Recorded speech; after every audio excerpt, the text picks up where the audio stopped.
pense forcément à plusieurs textes, mais puisqu'il faut en choisir un, je crois que j'aimerais évoquer le dernier roman d'Anna Hope, Nos espérances, dont le titre est forcément une invitation à regarder l'horizon avec confiance, mais aussi parce que ce livre, il est paru quelques jours avant le confinement et que donc, comme pour tous ces auteurs qui l'ont connu ce soir-là, il y a eu énormément d'inquiétude. En réalité, ce livre, peut-être aussi parce qu'il décrit au féminin la manière dont on peut fonder sa vie sur quelques principes, sur quelques espoirs, il y a une vocation et comment le temps passant, finalement, on fait le bilan, parce que donc ces trois personnages de femmes, Anna, Kate et Lisa, on les découvre entre leurs années d'étudiantes à la fin des années 90 et 15 ans plus tard, les années 2000, ce qu'elles sont devenues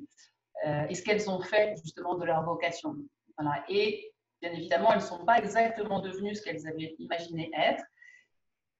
L'idée que ce livre, finalement, questionne autant notre place dans le monde, notre désir d'aimer, d'être aimé, peut-être d'enfanter, parce que la maternité circule aussi à travers le livre.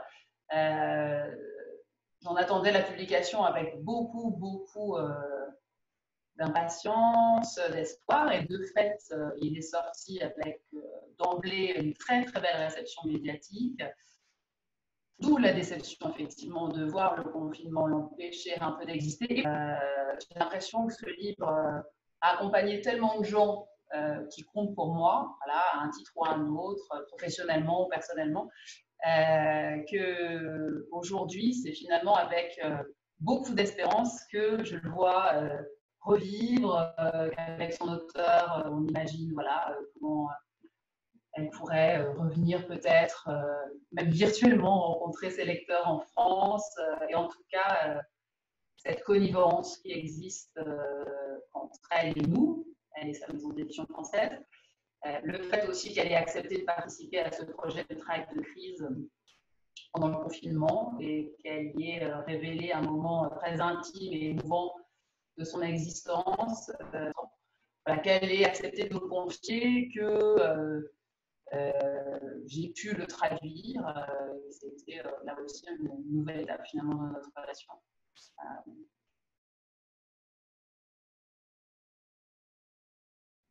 Celle que j'aurais aimé rencontrer, c'est Virginia Woolf. J'ai l'impression qu'elle a énormément compté pour tous les auteurs que j'ai pu publier en fait ces dernières années. Un grand nombre d'entre elles, d'entre eux en tout cas. Voilà, comme les femmes.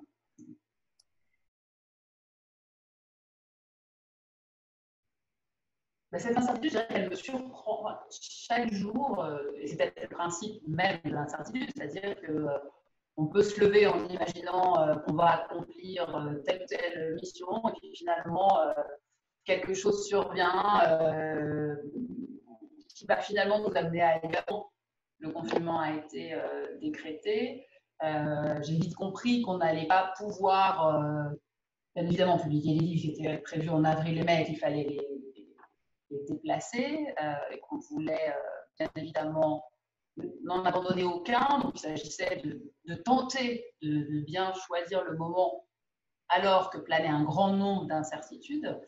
Il a fallu aussi penser à la rentrée de septembre. Ce qui s'est passé très beau à ce moment-là, c'est que l'auteure anglaise Jessie Burton, dont je pensais publier le livre en octobre, finalement, à un moment, je me suis dit, mais bien évidemment, elle pourrait être là à la rentrée. La traduction, d'ailleurs, une traduction de Laura Draginski, la traductrice de Regina Porter, nous était parvenue. Donc, avec ma collaboratrice Constance Jaffrelou, on s'est tout de suite consacré à ce travail, à cette traduction, à cette relecture, avec beaucoup d'enthousiasme. Il y a eu tout de suite énormément de joie dans la maison à l'idée de la publier aussi en septembre. Donc, quelque part, cette incertitude, je dirais, on l'a transformée en une nouvelle réalité qui était très excitante.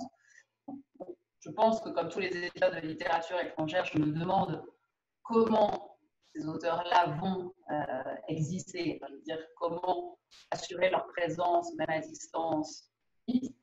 Donc, je dirais que s'il y a bien évidemment un grand nombre d'inquiétudes liées à ces incertitudes, on on se découvre d'autres atouts, en fait, d'autres ressources. Et encore une fois, je pense que cette littérature qui nous raconte des réalités plus lointaines, on sait quand même qu'ils sont un peu irremplaçables.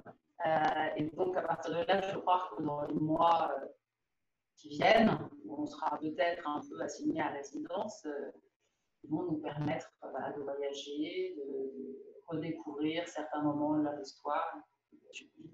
L'incertitude ne s'est pas révélée paralysante, mais elle demande un certain effort, une certaine énergie qui finalement est dépensée à cela, c'est-à-dire accepter de pouvoir un peu moins planifier, voilà, ou d'être plus dans le temps presque présent. Là où, dans un temps ordinaire, je devrais déjà être en train de penser à 2021, planifier des textes. Et là, finalement, ma réflexion s'arrête à fin septembre. Je sais déjà ce que j'aimerais programmer en octobre-novembre, mais on attend d'autres signaux, en fait, pour être sûr que ce sera possible. Est-ce qu'on pourra en publier autant? Donc, bien évidemment, tout ça suppose que la reprise s'orchestre au mieux. Là, maintenant, en mai, en librairie. Et finalement, c'est peut-être bien. Ça nous ramène à un temps plus proche de nous.